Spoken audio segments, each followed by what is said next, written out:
You know who it is, the horror flick digger did Super 6 Big Mitch. And I'm kicking in those with 03 O's. And I'm bringing 28 101s because we Vegas sons. It's the Chronicles. And you in the Meadowlands. Yeah, you in the Meadows, man. And you already know what made me. 530. What that mean? Oh, that boy's a desert baby.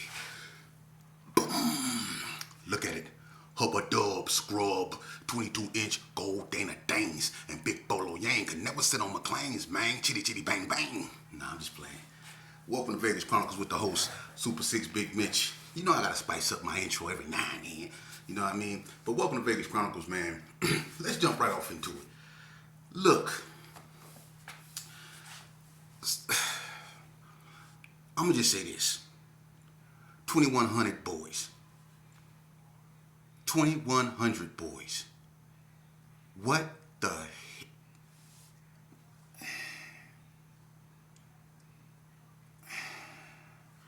Look, man. I hope y'all so-called OGs look that up. It's on my page on Facebook. I put it. It's the 2,100 boys. It's the same thing I talked about on 400 block. I don't know what that is. I don't even know where Rock Springs and Eugene, that's where they're at, on Rock Springs and Eugene. I don't even know where that's at. St. Lucia Apartments or whatever. It's in the northeast, they claim, but it's really northwest, I think. But nevertheless, 2,100 boys. What is that? That's not, look, man. Look, man. This is the aftermath of the bull crap that we started. And I'm gonna just go on and say it. How do 2,100 and 400 block get started in Vegas? How do stuff like that come about? Because they didn't get that from us. In my era, we didn't do 2,100 block, 400 block. We represented where we came from. And I'm not saying that that's not what they're doing. But if you see the way they do it, they're doing it. My era as opposed to what they're doing now. When you look at my era, let me tell you something.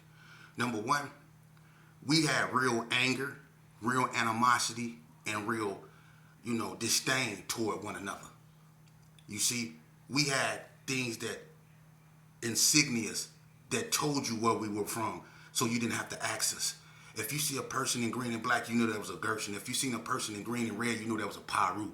If you seen a Gershon in gray and red, you knew that was West Coast blood. If you seen a person in tan and red, you knew that was a hood. If you seen a person in blue and gray, you knew that was from Donna.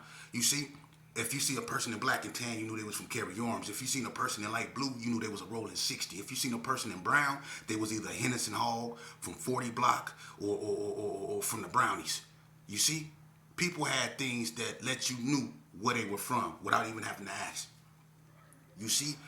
They had a real disdain for one another. You see?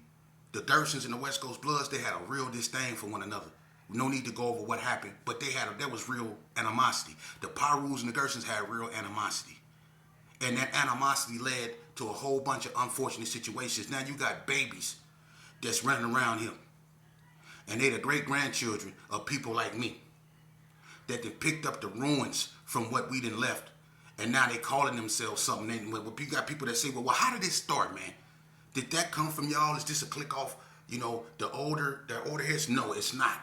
And I'm going to tell you how that started. And people might not agree, but that's the idea. You see, it's opinions, it's ideas. People might not agree with what I'm finna say, but I'm finna tell you what I think. The reason why I think gangs like 2,100 boys or 400 block is sprouting up, I was just talking to my girl about this shit, and I love talking to her. There's nothing like, listen, when you got a woman in your life that you can talk to and confide in and really get positive feedback that you can grow from and you can bring forth, I mean, that's a blessing in itself, man. I'm telling you. And there's nothing like a woman's wisdom, for real. And I'm going to tell you what I think started this Section 8. When they took them Section 8 vouchers and they scattered everybody out these neighborhoods and they placed people everywhere out like that, but they wouldn't allow, see, a lot of women that get housing in Section 8 and stuff like that, they don't allow the fathers to live there.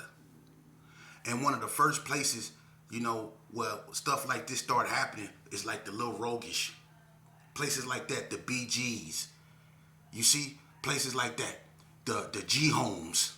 stuff like that. This is where, this little click stuff like that start originating at, And my thing is, if you look at these youngsters today that's calling themselves 2100 boys, my thing isn't to get up here and disrespect them, because them is our children, them are our sons, them are our daughters.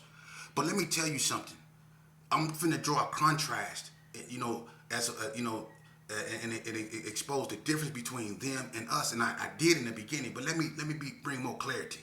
It's like if you go to the video when the police came, everybody took off running. Let me tell you something about my era. The Gerson is the first place that had a substation.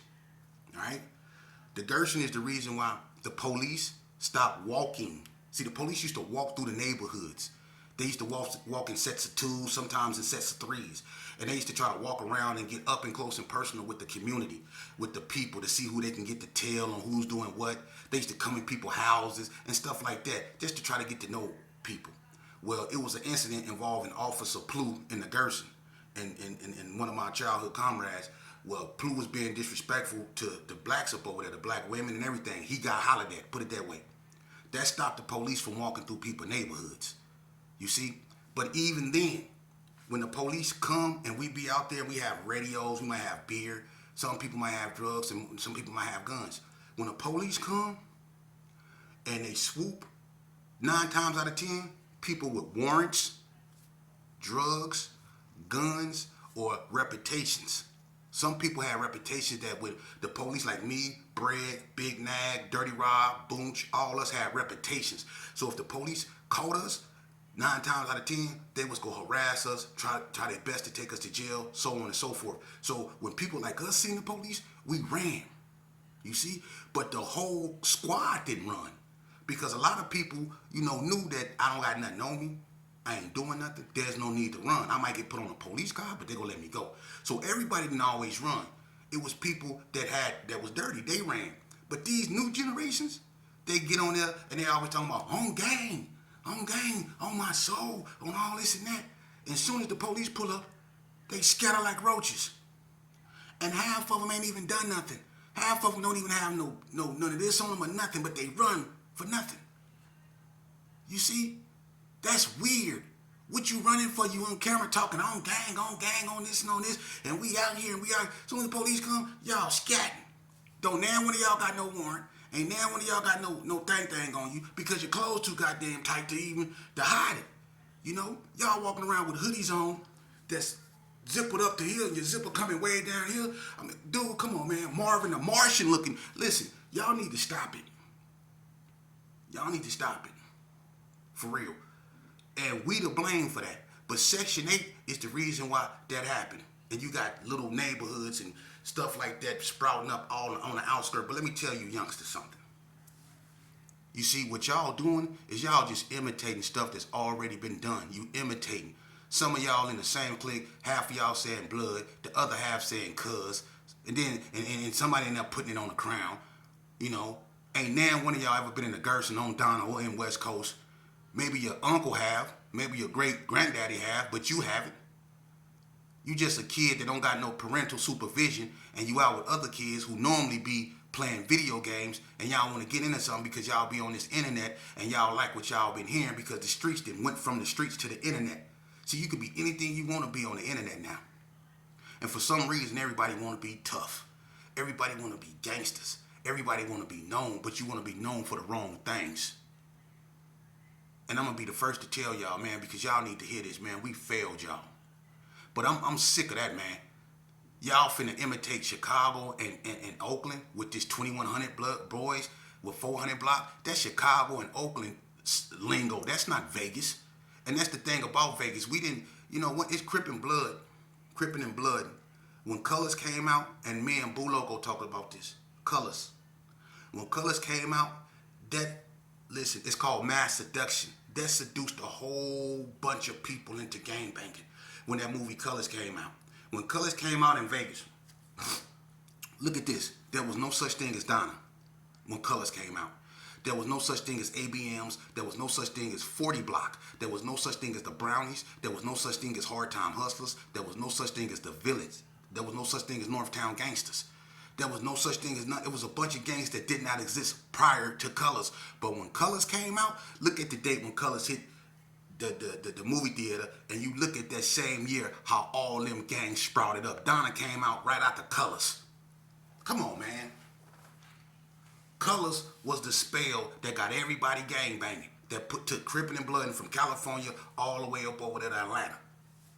Colors, that movie Colors. That's what got us. You see? But what got these youngsters? You see? Video games. You see? They running around here with what they call a blicky, with their sister jeans on, trying to be tough. But I'm going to tell you something, man. You can only be so-called so tough because when you take your behind to the penitentiary, which is where you headed if you lucky, because you know what the other place is. But if you go to the penitentiary, you go find out that tough guy act, it was just an act. Because you got some people up there in prison that's waiting on little youngsters just like yourself. And I'm not saying y'all soft or nothing. I'm saying that you got men up there in that penitentiary because y'all babies. Y'all babies. And shame on us for putting that and exposing that madness to y'all, man. Shame on us because people like me bear the responsibility of it. We exposed y'all to that. A lot of us don't want to have nothing to do with it because y'all took it and y'all have made it something that it wasn't meant to be. But we took something and we made it something that it wasn't supposed to be neither because the people before me did it with their hands. You see? Now it's all about this. You see? And that's crazy because back in my era, we knew why we was doing this. Even though it was stupid, at least we knew why we was doing this. You youngsters running around here, y'all gang banging in Crocs. Y'all running around here with extendos and y'all wearing Crocs. When people started gang banging in Crocs?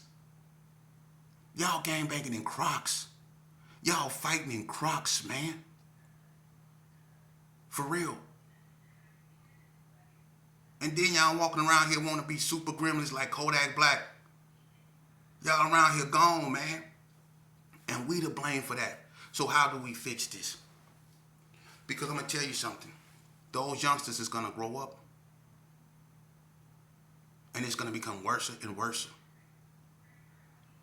We have to deal with it now at the root, man, while they still babies, man. They ain't got nothing to do. They don't have no father figures. I'm telling you, Section 8 started that. Because when they took the father up out the home, and that was the only way that them females was going to get that house, and it was for the kids and the mamas, minus the man. They took the man out. So those youngsters didn't have no type of father figures growing up. And I know a lot of, dudes, they don't be in their kids' lives no way. But when you take the father completely out the home, you're not giving them a chance. At least some of them would have had a chance. Now when you scatter them all over the place because of Section 8 and the housing, and you kick the man out, and they grow up without a father figure, and the only form of father figure they have is a drunk uncle or a cousin that used to be some way back in the 80s or something. If they got that to go off of, they gonna start looking for father figures somewhere else. And then when you turn on the TV, you got father figures like Whack 100 and all these other cats that stay in controversy. These youngsters listen to that. They look at that.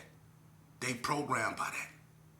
And I'm not speaking ill on no one, but when you see people like Brick Baby, when you see people like 4 Extra, and I'm not speaking bad about them, I'm just saying this is what they put in front of us. And it don't be them, it be the people that be interviewing them. And 9 times out of 10, and I'm not being racist, it's a white person like Adam 22 of Vlad TV, you see? And they creating controversy. But that controversy is getting them on. And people think, and these youngsters think, that the only way they can be acknowledged is through controversy. This is what we teaching our children. Because ain't no father figures at home. Now you got these children over here in these townhouses in what would be looked at as middle class. And you got these youngsters up over here who actually got a chance to go to school, but they don't have no fight, they don't have no proper guidance. It's hard for a woman to raise a man. And if you look at it, you can tell that the woman is raising a man because half the men want to be women. Look at it. They don't have no spirituality. They don't have no masculinity. They don't have no self-esteem. This is missing in our youth. That's why they out there acting the way they acting. In Crocs. In Crocs. With some tight sweats on. And a hoodie. A hoodie.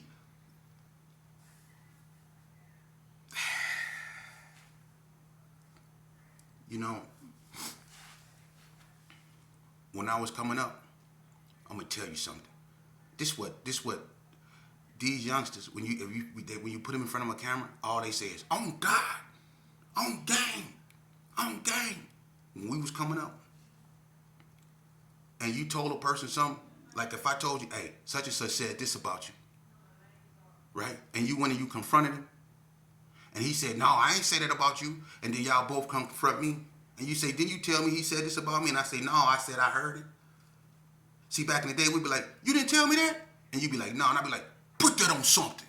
See, when I say put that on something, what come out your mouth is going to determine if we fight or not. Because if you put it on something, them fighting words. But see, back in the days, that meant something. When a person say, "Put that on something," put that on something. See, that's my era. Put that on something. You see?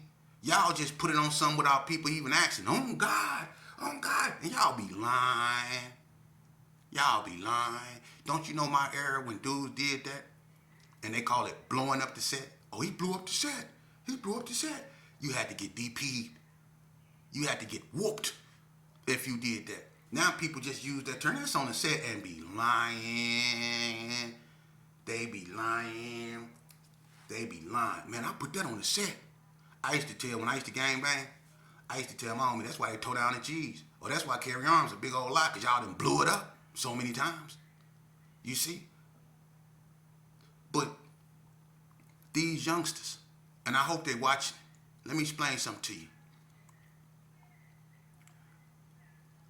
I understand how you feel.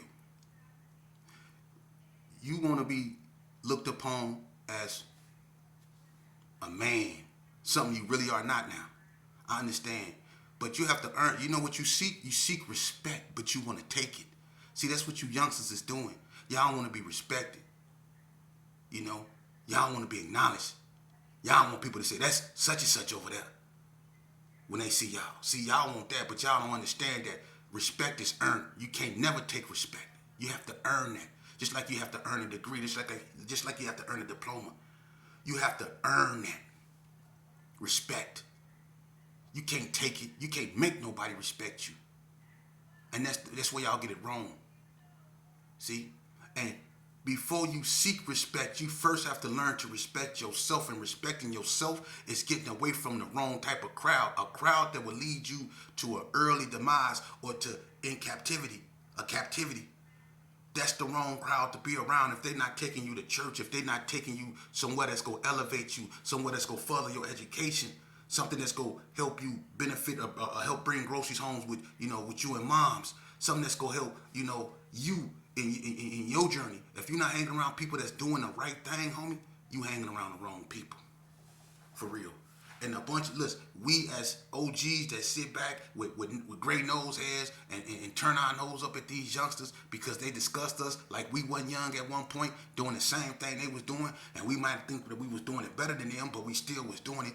Y'all sitting back with your nose turned up in the air now, and y'all don't want to help, y'all don't want to get out of here, y'all always, "Man, these youngsters ain't gonna listen." You didn't listen either, but you listening now. Well, what made you change? "Well, I got older, man. Nah, you didn't get older because some of y'all got older, but then some of y'all grew up. But now y'all don't want nothing to do with the mess you made. Them is your offsprings in one way or the other. Even though we don't recognize the bullcrap that they doing, those are our offspring. We the one that paved the road for them to walk on.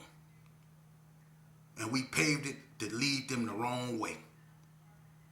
And they down the same road we was on. And it's up to us to lead them back. I tell y'all, we are our own keys to our own salvation. We have to stop blaming and putting what we going through at some other people's feet. This is our problem. We have to deal with it. We have to develop the will and the wanting to deal with it. Let's quit walking away from stuff. That's the thing. We were so hell bent on destroying each other when we was growing up. We was fixated on that. So we need to be just as fixated on healing our communities and reining in our own children. This is our problem, not Metro's, not the federal government. This is our problem. These are our kids. And we don't want people to put their hands on our children, so we need to get our children out the street. Do that make sense? And for you youngsters that's hanging around each other, oh God, doing your fingers like this here, that's about the only thing that connect y'all to my era is this right here. Y'all got your little hand signals down. You ain't gonna do nothing to get arthritis doing this stuff. That ain't gonna do nothing but put arthritis in your hand. Trust me, I know. And you can look at my fish and tell them they been there. Oh yeah, they been there. They'll take you there. Yeah, they been there. So I done all this here, that who banging and all that old stuff there. I got arthritis in my hands from that, man. And the lingo, oh God, on the set, man, if y'all don't stop that, man, that's just useless rhetoric. And this right here, this Ebonic sign language, y'all need to stop that, man. For real, because all that's gonna lead y'all in a penitentiary, in a penitentiary, where they got cold stainless steel toilets and bologna sandwiches and boiled eggs and Maury Povich reruns. That's what you gonna be stuck with. Asking the guard if he can up. Can you hey, tell the CEO, can he pop my door? Tell him to pop 12. Tell him to pop 12. Ask him, can I get in the shower? Tell him to pop 12. See, that's what you gonna find yourself doing. Get out them gangs, man. For real. All you need is a gang of common sense. That's all you need, and you'll be all right, man. Because being with a bunch of brothers, listen, look, my thing is I can only bring it to you. I can't make you accept it. But I actually care about our youth. For real. And if I had, and I had people that tried to deter me from gangs when I was young. You know, I had people, but I wasn't hearing that. Why wasn't I hearing that? Because I didn't have no father figure in my life that I respected enough to listen. Because I was told who my father was, and everybody around me didn't fit that narrative of who my father was, so I didn't want to hear that. I heard my father was the big almighty sheepdog. So I had a different concept, man. But everybody daddy wasn't sheepdogs. You know, some people just need somebody to talk to. Some of these youngsters need a foot in their behind. That's what they need. That's what they need. And I'm just keeping it 100 with you. So when it comes to these youngsters, man, we have to start doing our jobs. We have to start being, on point, and we have to start, doing what's right, man. I'm just letting y'all know that. And I'm going to keep this short today. I'm going to bring y'all powerful tomorrow. Big Mitch from Super Sick. I never quit. You get it? And you know how I'm going to leave you. Boom. Hoppa